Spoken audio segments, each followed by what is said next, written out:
सुकेश जी, आपके साथ शुरुआत। बड़ा सवाल है और 1977 को मैंने याद किया है क्योंकि एक वक्त पर कांग्रेस का शासन बदला जाना एक ख्वाब था।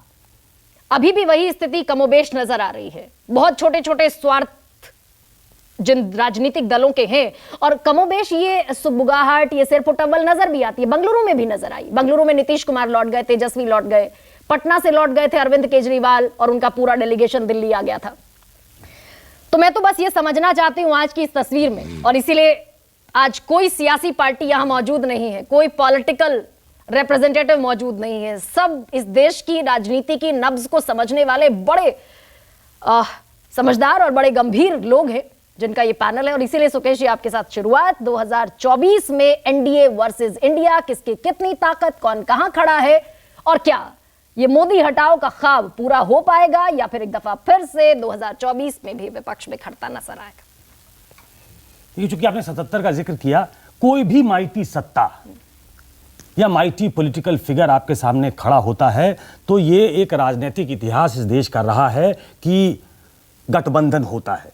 हमने इस देश में ऐसे भी गठबंधन देखे हैं जिसमें जनता दल, बीजेपी और लेफ्ट एक साइड हैं और कांग्रेस एक तरफ है। धुर विरोधी, वामपंथी, दक्षिणपंथी दोनों साथ थे। हम जब आज ये चर्चा कर रहे हैं तो पॉलिटिकल डिस्कोर्स कहां है? पॉलिटिकल डिस्कोर्स है हम हंगामेदार संसद के इर्द गिर्द। पॉलिटिकल डिस्कोर्स है मणिपुर हिंसा के इर्द गिर्द। पॉलिटिकल डिस्कोर्स क्या है? India as a coalition force intact रहेगा कि नहीं। पॉलिटिकल डिस्कोर्स क्या है कि मोदी का जो नो होल्ड्स बार्ड अटैक है इंडिया कोलिशन पे।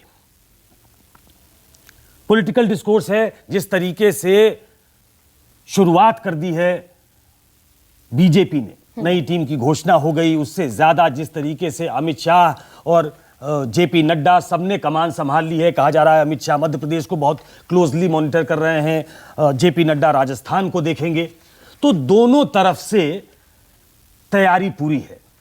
ये दोनों तरफ पहले नहीं था जी।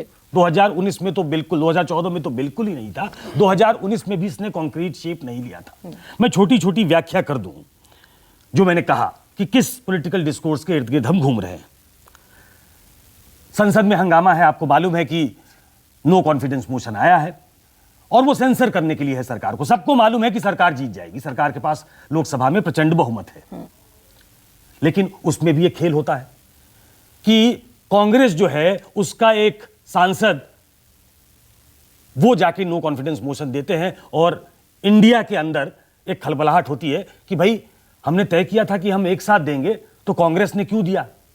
कहा गया कि रिग्रेट करना पड़ता है मल्लिकार्जुन खड़गे साहब को। मणिपुर की हिंसा आपके सामने है।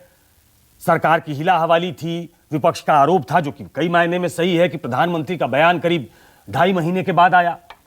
78वें दिन उन्होंने जब एक वीडियो आया तब बयान दिया और आज भी मेरे ख्याल से वो मणिपुर में है और ये दिखाने की कोशिश कर रहे हैं कि एनडीए को फिक्र नहीं है, इंडिया को फिक्र है। तीसरा जो मुझे बहुत इंपॉर्टेंट लगता है कि जो एक कोलिशन फोर्स जो बना है, अब परसों एक पुणे में सभा है, वो तिलक सम्मान है और सब मुझसे बड़े हैं, ज्यादा अनुभवी हैं, वो इस पर प्रकाश डाल सकते हैं कि मोदी जी का सम्मान होना है।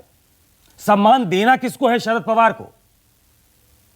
और शरद पवार उस दिन पार्लियामेंट में होंगे या पुणे में होंगे, और अगर पुणे में होंगे प्रधानमंत्री को सम्मान दे रहे होंगे तो क्या मैसेज जाएगा? तो ये एक बहुत बड़ा सवाल है और बड़ी चर्चा है कम से कम महाराष्ट्र में और राजनीतिक हलकों में और इंडिया में कि अगर पवार साहब उस मंच पे देखे गए तो इस इंडिया का क्या होगा भाई? फिर तो एनडीए के पास, प्रधानमंत्री के पास ये कहने के लिए होगा कि इसी इंडिया की बात कर रहे थे। कुल मिलाकर अगर देखा जाए तो दोनों तरफ से शाम दाम दंड भेद चला जा रहा है और कई बार, और चूंकि नीरजा जी ने लिखा है, मैं नीरजा जी को पढ़ा था और उन्होंने बिल्कुल मुझे मैं चुरा लेता हूं उनकी उन्होंने जो लिखा है उसको। उन्होंने लिखा कि कई बार कोर्ट के फैसले जो हैं इसने राजनीति की तासीर बदल दी है इस देश में। 12 जून 1975 कोर्ट का एक फैसला आता है जिसमें इंदिरा गांधी को डिस्क्वालीफाई किया जाता है। उसके बाद इमरजेंसी लगाई जाती है। 77 में चुनाव होता है और इंदिरा गांधी हार जाती है। यह पहली दफा हुआ जब एक माइटी सत्ता बाहर हो गई और एक कोलिशन फोर्स आ गया। इसने देश की राजनीति को कोलिशन का एक नया रास्ता दिखाया। एक दूसरा जो जिक्र किया है उन्होंने वो 85 का किया है, जब शाहबानो केस आता है और मुस्लिम कम्युनिटी के दबाव में सुप्रीम कोर्ट के फैसले को 25 रुपए वजीफा प्रतिमाह देने को बदल दिया जाता है। राजीव गांधी बदल देते हैं। फिर उन पे यह दबाव होता है कि हिंदू नाराज हैं तो राम मंदिर का ताला भी खुल जाता है और यहीं से भाजपा का उदय होता है। मणिपुर में जो हुआ है वो भी हाई कोर्ट का एक ऑब्जर्वेशन था, एक डायरेक्टिव था, एक डायरेक्शन था कि आप इस दिशा में विचार करिए कि क्या मैतेई को एसटी में डाला जा सकता है कि नहीं जा सकता है। यह हुआ एक कॉर्नर में, 7 सिस्टर स्टेट्स बोलते हैं। लेकिन क्या उसकी गूंज जो पार्लियामेंट में सुनाई दे रही है वो आम जनता में सुनाई देगी, या फिर लड़ाई महंगाई को लेके होगी, टमाटर को लेके, पेट्रोल को लेके, बेरोजगारी को लेके, और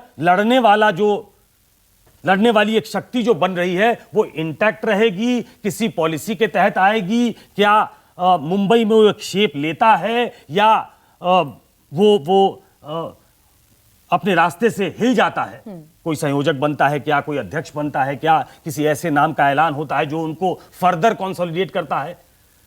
तो ये तमाम चीजें हैं जो आने वाले दिनों में ये दिखाएंगी कि कौन आगे है। अभी दोनों तरफ से अपनी अपनी ताकत लग रही है और ये दिखाने की कोशिश हो रही है कि इस बार हम आगे हैं।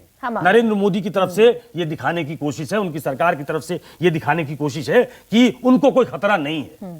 खतरा है। ये देखिए, ये कई बार अमित शाह ने मुझे कई बार इंटरव्यू में ऑन रिकॉर्ड कहा है कि आपके लिए चुनाव नोटिफिकेशन के बाद शुरू होता है, हमारे लिए एक चुनाव लड़ने के बाद उसी दिन से दूसरे चुनाव की तैयारी शुरू होती है। दूसरी तरफ जो एक ढीला रवैया हुआ करता था, इस बार वो अग्रेसिव दिख रहा है।